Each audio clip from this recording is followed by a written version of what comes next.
Globalization and globalism. You probably think about links, connections, and interrelatedness of things, people, and countries when you counter the word globalization. However, when compared to term globalism, globalization would be better described as the increase of this line in the degree of globalism. NYE 2002 P1. What then is globalism? Globalism refers to the network of connection that transcends distance of different countries. In the word, in other words, the links among countries and people are better associated with globalism, while the speed in which they become linked with another globalization.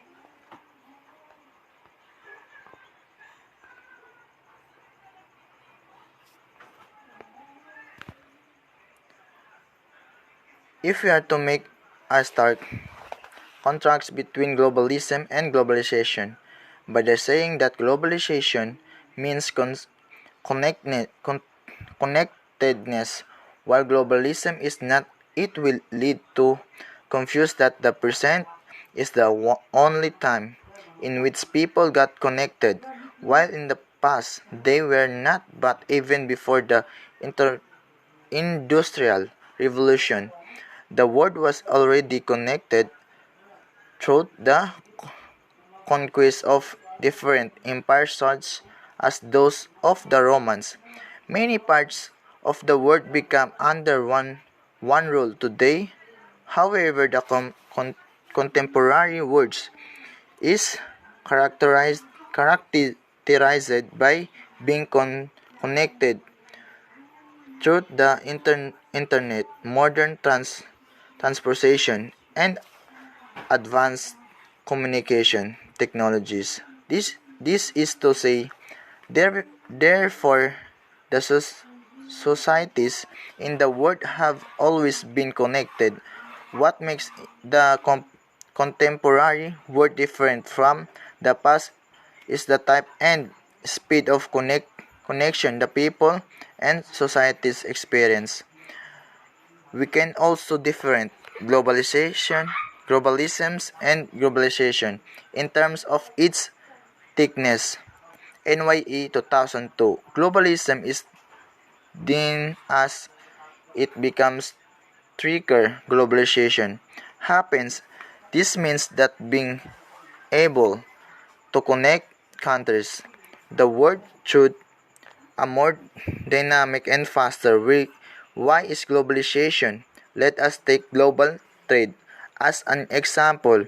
In the past, the Silk Road served as the trade routes among countries.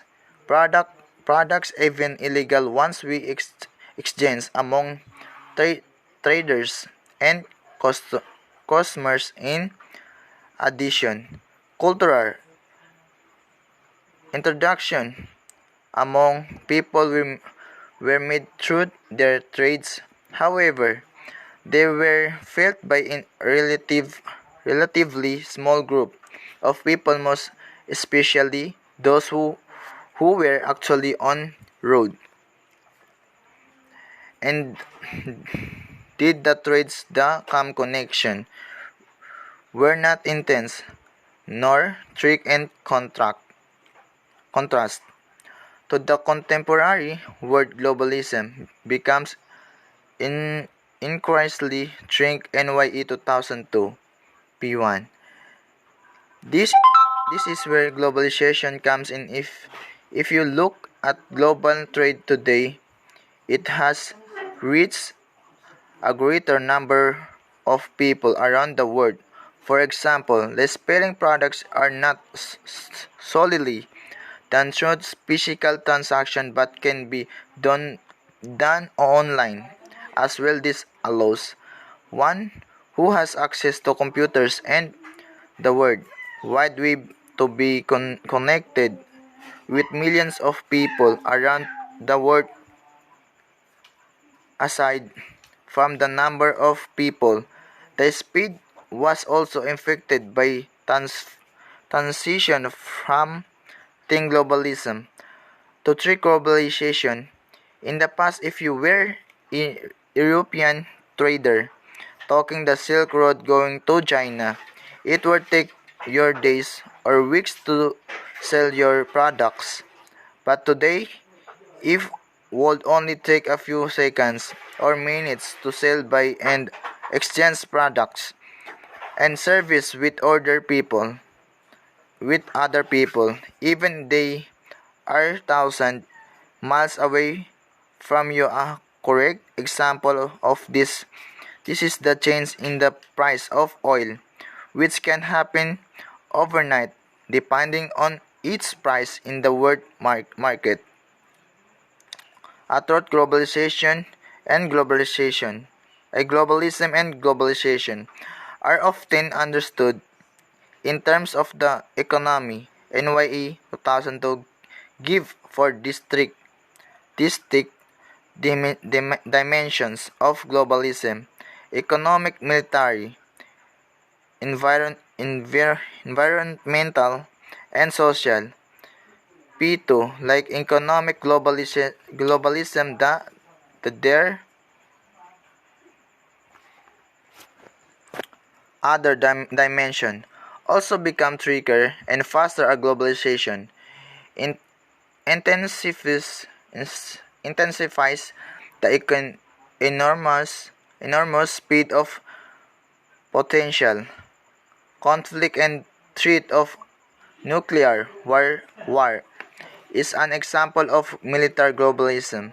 In terms of environmental globalism, global warming continues to accelerate the, the last dimension. Social and cultural globalism involves movement of ideas, information, image, and of people who carry ideas and information with them.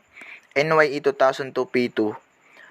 For instance, religious ideas have spread throughout the world at greater scope and speed. Religious teachings are delivered today through